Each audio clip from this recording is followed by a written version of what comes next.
All right. Well, good afternoon, everyone. I assume everyone is eating lunch or is back from lunch. So thanks for spending a little bit of time with me today. I'm going to get right into it. I want to just start out by telling you a story. Um, I want to introduce you to a friend of mine. His name is Joe. You might know Joe. Joe's probably a lot like some of you folks here. Joe owns a business and runs a business, very successful. Joe's been married for 15 years. He's got three youngish kids. They're very involved in sports and dance and equestrian and all sorts of stuff. Very busy. His parents are getting older. They're in their early 80s. The business is doing great. It's doing very, very well. He owns the building that the business is in. Joe oversees sales. Joe oversees operations. He oversees finance. He oversees HR. Might sound familiar. It's Joe's business, right? It's his baby. He's been very successful at it, and so he kind of runs the show. He makes very good income. Very happy with his income, and he's got his head down. It's Monday, and he's just trying to get to Tuesday, honestly. So he's very busy, very successful, works hard, puts out fires every day, and he's kind of tired, quite honestly. Um, so this might sound familiar. I bet a lot of you folks feel these same sorts of things, have these same sorts of experiences. What keeps Joe up at night? This also probably sounds pretty familiar. Joe has virtually no work-life balance, right? So he's concerned about the relationships he has with his family, his wife especially, his kids. Is he spending enough time with his kids? Um, is he spending enough time with his friends? Some of his friendships are starting to suffer because of the time that he spends at work and thinking about work. It's all encompassing. He oversees, all the key functions of the business, as I mentioned to you before, especially the customer relationships. So that all kind of resides on Joe. He's concerned about competitors. Are they starting to encroach on his business? Are they starting to take market share? It kind of feels like that, but he's not entirely sure. Um, he's very concerned about his employees, right? I mean, as we can all attest, our colleagues at work are like our second family, and that's the way he treats them. He's very concerned about their careers and their ability to support their families. Um, he is not entirely sure about some of the structure of the firm. He's not sure he's got the right paperwork lined up, operating agreements, all these sorts of legal documents. In fact, he's not even sure that he's got the right tax set up for his business. He knows his business inside and out. Very, very smart guy. But as many of us can attest, he's so busy working in the business, sometimes he forgets to take time to work on the business.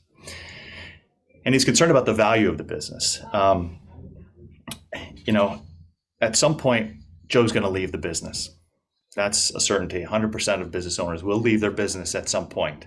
Hopefully, it's of their own volition, but they will leave the business. And he's not sure what the business is in fact worth. He's kind of concerned that it might not be worth enough to support he and his family and their lifestyle going forward. So, not an atypical story. I'm sure a lot of you know Joe and might even be Joe or Josephine. I myself am Joe. My name's Denis Horrigan. I am a partner and a founder at Connecticut Wealth Management, and I'm a business owner myself. I've been working with business owners for close to 4 decades now, and our firm here, we started 11 years ago, and there were 7 of us, and here we are. We have 50 employees now. So a lot of the experiences that business owners have are experiences that we have had here personally. And about half of our clients at Connecticut Wealth Management are business owners. So this is a story that continues to come up over and over and over again. There are a lot of similarities with business owners, and the biggest similarity is, I guess, all the pressure that they're feeling, trying to keep all the balls up in the air at the same time. So this is, this is probably an overused graphic, but the three-legged stool of personal life, financial life, financial planning life, and the business life, those are inextricably linked. And I'm sure we all know that if you pull one leg out, the other 2 legs are not going to support the entire family, the whole financial plan of that business owner. So you really need to pay attention to all 3 of these, and it's draining. It's very, very difficult. So what I want to talk to you about today are 4 different steps that you can go through, things to consider to try to ensure that you do have that work-life balance and that you do have personal and financial and business success. These are not rocket science. This is not some sort of magic potion we cooked up in our laboratory. This is simple sort of stuff, but what we often find with our business owners is they just don't have the time, or they don't commit the time to step away from the business. The metaphor we use is sometimes you need to get off the bike to fix the bike. So I want to walk you through some of these ideas, and I think they'll resonate with you. This may not be shocking, but make a plan. Our firm is financial planners. We are a wealth management firm, and the single most important thing that I can tell you will help a business owner out is to have a plan. And what I mean by having a plan is I'm talking about everything. I'm talking about mapping out all the income and the expenses that you're going to have for the rest of your life. So what does that mean? Map out salary. When is it going to come in and how long is it going to last? Map out profit distributions. How much and for how long? Map out Social Security. Map out pensions if that exists. Map all those things out so you can see the impact of the income on your life. And then map out your expenses. Your living expenses, how much you spend on vacations, how much you want to spend on vacations in the future, college perhaps, second home purchase, maybe a wedding or two that you have to finance. But one of the biggest expenses you're going to have, that's actually the biggest expense we all have, and that's taxes. So to be able to see the impact of taxes on your financial plan, and basically what we're talking about here with that first bullet, map out and test your personal financial plan, is if you map out all those incomes, all those expenses, it's going to help you to figure out if the whole thing is going to work. Are you going to run out of money? Or do you need to make some changes? And we'll talk through that in a little bit more detail. But it's really important to map it all out so you have some clarity and you have some visibility as to what the future might look like. And then test it. Test it with what if you pass away early? What if you become disabled? What if the business is not worth what you thought it was worth? What if? Test it out so you kind of know exactly where you stand. And then you're empowered to actually make some decisions. So that visibility is super helpful. I think you would all agree with that when it comes to just your business, just the visibility of your earnings going forward is very helpful. And the next thing as it relates to a plan is to map out how you're going to transition your business, when you're going to do it, to whom, and how. It might be 15 years from now, and you may not know exactly what that looks like. But start to map it out, start to test it out. We take clients through a bunch of different examples, have them decide which one seems the most realistic and the most consistent with their hopes and desires, and then you dig in a little bit deeper. Here's one of the interesting things. I mentioned before, 100% of business owners will exit their business at some point. PwC did a study a few years ago that showed that 75% of business owners, a year after exiting their business, 75% of business owners regretted exiting their business. Now, why is that? Well, in some cases, it's that they didn't get the price that they thought they were going to get. Would have been nice to have known that up front, for sure. But the other reason is they just didn't really have a plan as to what they were going to do. On Friday, they were CEO, and on Monday, they were Joe. And that can be pretty disconcerting. So one of the things that we do, and I'd suggest you folks do it too, but we do this thing we call a next chapter workshop. And it's literally about 2 hours with a whiteboard and say, what am I going to do? If I sell the business on Friday and it's Monday, what am I going to do when I get up? Many people say, well, I'm going to golf. Well, you can only golf so much. You can't golf when it's raining and snowing. You can only golf so much. So really, what are you going to do with your life? Maybe it's not a light switch when you retire or when you exit your business. Maybe it's not a light switch. Maybe it's a dimmer. Map that out. Take a look at that. Map out when you're actually going to retire and who are you going to exit the business to? Will it be a family member, which comes with a whole bunch of complications? Will it be to an outside buyer, a strategic buyer? Will it be private equity? Will it be a family office? Will it be going public? Start to think those things through. These are all really important because they're going to help to inform that financial plan. When are you going to leave? How is it actually going to get paid out? And what do you think you're actually going to get? So starting with a plan is super helpful because, as I said, it just informs decisions that you're going to make in the future. The next, let me talk about the wealth gap. So When you look at your financial plan, especially as a business owner, you know, for most business owners, the business is about 80% of their net worth. So it's really important to get an idea as to what it's actually worth, because basically what a financial plan is going to do for you, it's going to tell you if you have enough, right? So a financial plan will say, how much do you need to fulfill all your wishes? Again, vacations, second home, leaving a legacy for kids, donating to charity, whatever that might look like. How much do you need and how much do you have? And if what you need is more than what you have, well, you got a gap. You have a wealth gap. And that's what we want to pay attention to, and you need to find ways to fix it. Okay, so putting a value on the business is the second step. And this is suggesting that you actually do get a business valuation done. There are many different ways you can do it. You can spend thousands, tens of thousands of dollars to do it. We actually do business valuations for our clients here. It's really important because this basically feeds into that financial plan. If you think that the business is worth $20 million and that's what you're going to get out of it when you exit the business, and it's only worth 16, well, you have a gap. And if you think it's worth 20 and you do a valuation, it's actually worth 22, well, that's good news. Well, now what do you do? Do you take advantage of the high price today and do you sell it and then maybe start a new venture? Or do you sell the business and who knows, maybe you retire, maybe you stop working? So knowing what the value is gives you options. What should I do if it's worth as much as you need? But if it's not worth as much as you need, it's good to know, because now you have to make some choices.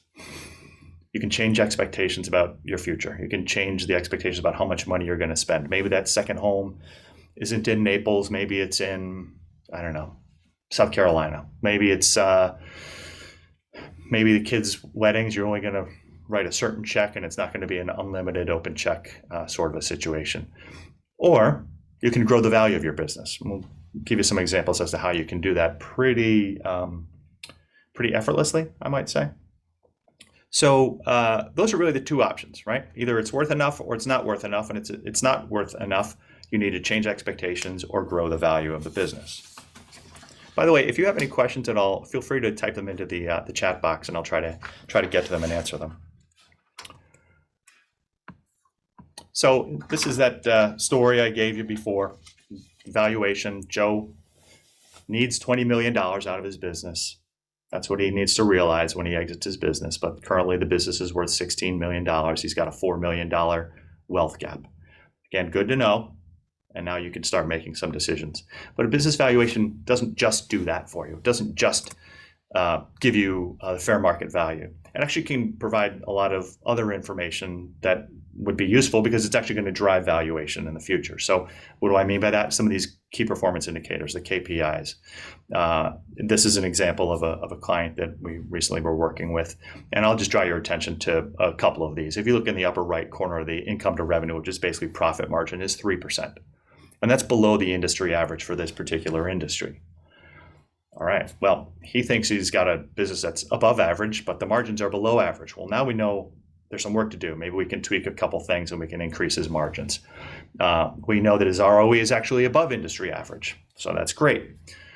So the KPIs that you can generate from a business valuation can become it's your scoreboard. It can help you to measure progress towards your goal of increasing the value of your business. So business valuation is more than just a snapshot. It should be more than just a snapshot in time. What's the business worth right now? Here's the dollar amount, and you walk away after writing a very large check. A good business valuation will give you more data. All right, step 3. And I would say this is one of the more difficult things to do. This is, we call it taking a critical eye to the 4 C's. And what I mean by that is take a step back and look at your business critically and honestly and evaluate it and identify where you are strong and where you're weak. The 4 C's are human capital, customer capital, structural capital, and social capital. And what we do is we take business owners, and I'd suggest you do the same, take yourself through this exercise of grading each one of these areas. And there are a lot more areas that you can grade, but grade yourself in each one of these areas to identify Are you above average or are you below average? You'll notice the scoring method we use here, there is no average. That's intentional because human behavior would have you, most people would probably call themselves average. Here it's a 1 to 6 scoring methodology, and you are either above or you're below average. So go through the different functions of your business and look at it critically. Employees, is your employee base better than the competition, or is it below average? How about your management team? Is your management team elite? Is it amongst the best, or is there work to do there? The right people in the right seat. This is really important. I spoke at the top about how Joe, our friend, spends a ton of time at work and thinking about work. Joe is, if you recall, he's the CFO. He's the director of sales. He's the director of operations. He's the director of HR. I would suggest to you that Joe is probably not in the right seat. He's in way too many seats. So take a critical look to these things. Sometimes you want to get your management involved and have them help you with this exercise. Again, Joe is a brilliant guy and has done very well with the business, but Joe would perhaps do well to invest in hiring a CFO or a director of HR. How are you with recruiting and retaining employees? This is a huge issue, I know, for all of us these days. It's very hard to recruit and retain. But if Joe is the one who is doing that work, his time might be better spent elsewhere. We talk a lot about highest and best use. And in Joe's case, Joe's highest and best use really is working with the customer, is selling, yes, and maintaining those clients. That's his highest and best use. It's not HR policy. It's not reviewing the numbers every night. That's not his highest and best use. Some other items here: customer concentration. Sometimes this is inevitable. I was speaking with a business owner the other day that has huge government contracts. That's a tough one, but you want to know where you are relative to your competition.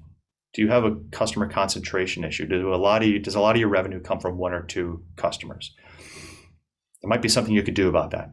Customer contracts, lots of different things that you can do, because that actually is a risk to your business. And all of these items here on this page are going to affect the valuation of your business. Structural capital. These are things that seem perhaps to some of us very boring, but they're actually very important when it comes to valuing your business and what a potential purchaser might be willing to pay. So having something as simple as an operations manual. If you picture you have a business and I'm considering buying your business, if you have an operations manual, it's a lot easier for me to take over your business and keep things chugging. If there is no operations manual, I got to figure it out. I'm not going to pay as much for your business. So something as simple as an operations manual. How do things get done? How do you make your widgets, and how do you get them to market? Having a mission statement, having well-defined goals that everyone in the organization actually can spout out.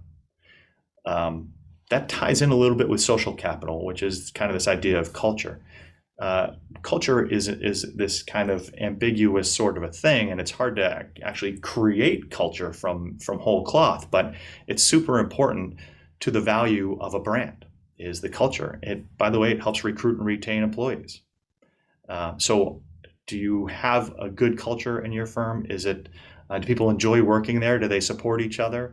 Do you have a good image in the community? Are you generous? And do you have diversity of employee base? This is a challenge I think that a lot of folks are facing, and they're realizing the value of it. And people are putting more and more effort into trying to create more diversity among their workforce. It's very important because it will actually drive value to the business. None of this, again, is rocket science. I realize that. You all know this. You all know these things. The challenge, again, is that people don't have typically the time to commit to all of these items to improve them. I would just want to give you some motivation. Let's talk about the impact of value here. So my friend Joe has this business. It's very profitable. It's $4 million a year of EBITDA. Quick refresher, fair market value of a business is basically your EBITDA times a multiple. Joe's business makes $4 million a year, very, very profitable. And the average multiple in the industry is 4 times. So you saw before, we talked about Joe had a little bit of a gap of $4 million because he thought the business was worth 20. The business is actually worth 16. He has a multiple that's average. It's not bad, it's average. If Joe can make a couple of changes to his business, maybe it's hiring a CFO, maybe it's hiring an HR director, maybe it's reducing the customer concentration issue, he'll get a higher value. He'll get a higher multiple for his business. If you take that same business, $4 million of profit, that multiple just goes from average at 4 to a little bit above average at 5. The business now is worth $20 million. Just a couple changes, nothing dramatic. A couple changes. I realize that this is not something that takes 2 minutes on flipping a slide. It takes more effort than that, but it can be done, and it can be done in pretty short order. Multiple goes from average to a little bit above average, and the increase in value to the business went from 16 million to 20 million. You just made $4 million. The other part to this equation, of course, is profit margin. And profit is revenue times your profit margin. We know that. So Joe generates about $100 million in revenue, right? So it's the business is humming along. He has a lot of recurring revenue, by the way, which is very helpful in his industry. But $100 million revenue business, and his margin is average. His profit margin is 4%. That's what the industry average in this neck of the woods is, 4%. What if Joe were to invest in, not hire, but invest in a CFO and a director of marketing, perhaps, or a director of operations that can actually help him increase his margin? Just a click. I know a lot of us are hesitant to hire because we are concerned that it is an expense. I will tell you that 95% of the time it's an investment in the business that pays off as long as it's done right. So what would this do if we were to take Joe's margin from 4 to 5%? Now the same $100 million of revenue generates $5 million of profit. Okay, so you can see what's happening here, right? Is by making some changes around the margin, Joe has taken his business to $25 million. He now has a $5 million of profit, a multiple of 5. Those are both just a little bit above average. The business that was worth $16 million a few slides ago is suddenly and magically worth $25 million. Again, I know this is not sudden and it's not magic. And these are things that you all know that you can do and you should do. The problem is we don't have time to get off the bike to fix the bike. We're so busy trying to get from Monday to Tuesday that we oftentimes forget to work on the business. It can be done. I would suggest to you, you probably need somebody to help you along the way. We've walked alongside clients for decades and helping them do just these sorts of things. Sometimes we're called the accountability police, making sure stuff gets done. But you can see the value of getting stuff done is huge. It can be huge. And I haven't even talked about the value that is created in quality of life. If we can get Joe to agree to invest in a CFO and a director of operations, now Joe actually can go to his kid's baseball game, which will make Joe happy. It'll make Joe's kid happy. It'll make Joe's spouse happy, and is increasing the value of the business. These are not earth-shattering ideas. It really just comes down to execution. The fourth thing, and really the last thing I want to talk about, but this also takes some effort. It's establishing strong bones in the business. I'm shocked quite often how many times we meet with a new client, a business owner client, and we ask if we can review their operating agreement. And they say, oh gosh, I haven't gotten to that. I actually don't have an operating agreement. Or if they do, it's 15 years old.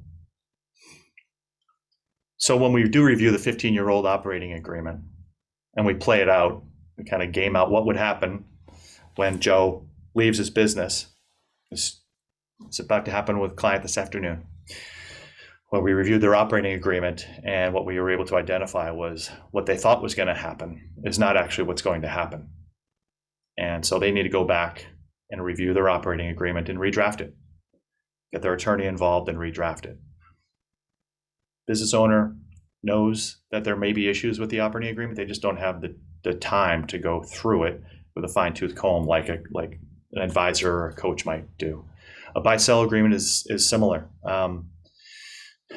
Many folks don't have any buy-sell agreement, or if they do have a buy-sell agreement, it is not funded.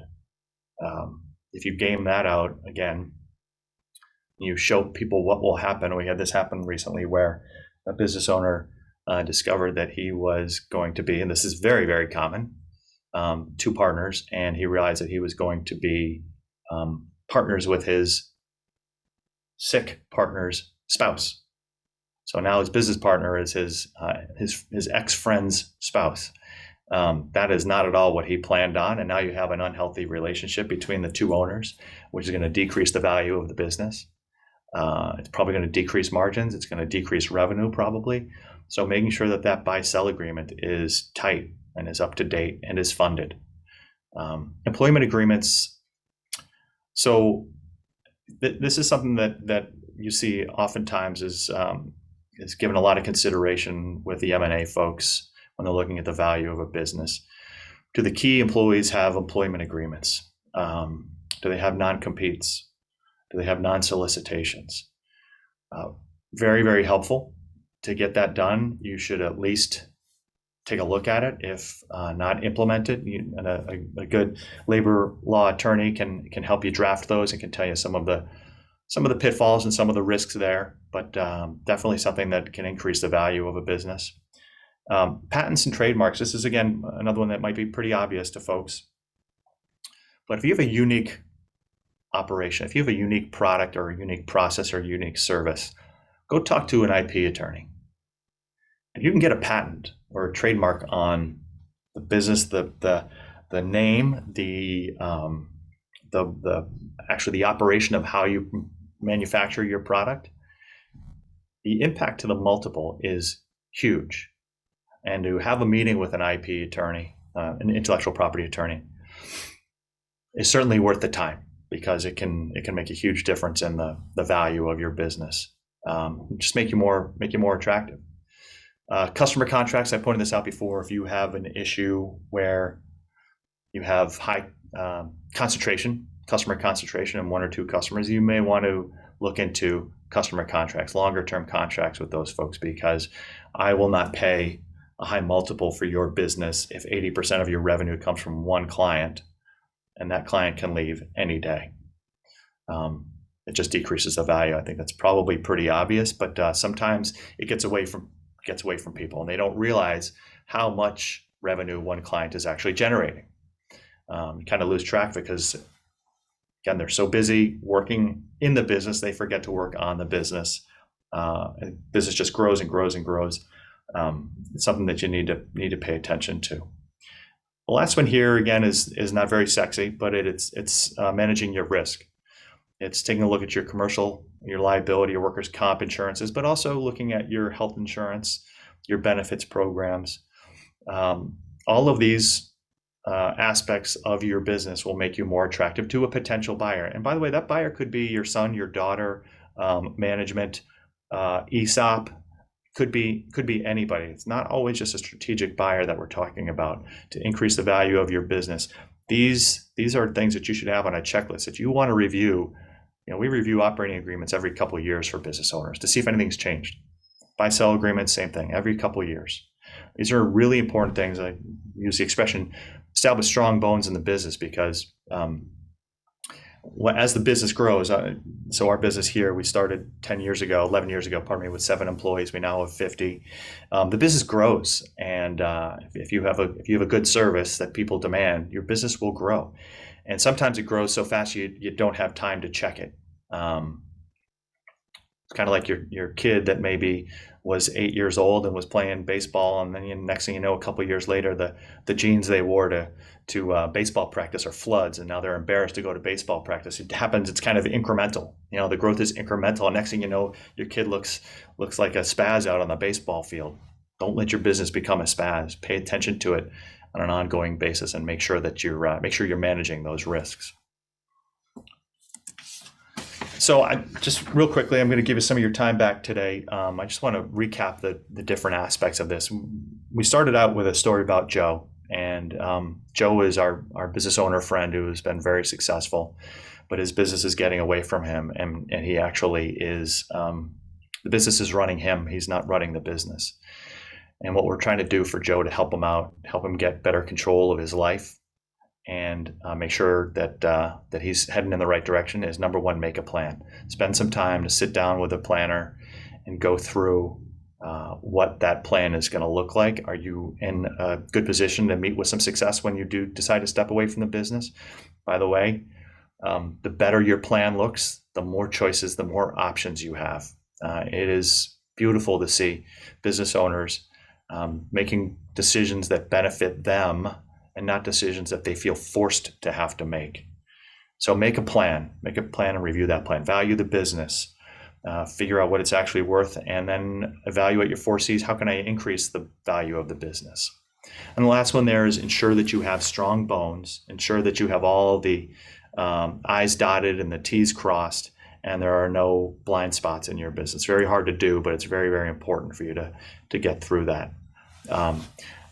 I guess what I'd like to do is just finish by offering a couple of things. Number one, I want to offer thanks to the folks at CBIA. We are very, very good friends with the people there. The leadership have been really good friends, and we appreciate the opportunity to speak with you all today.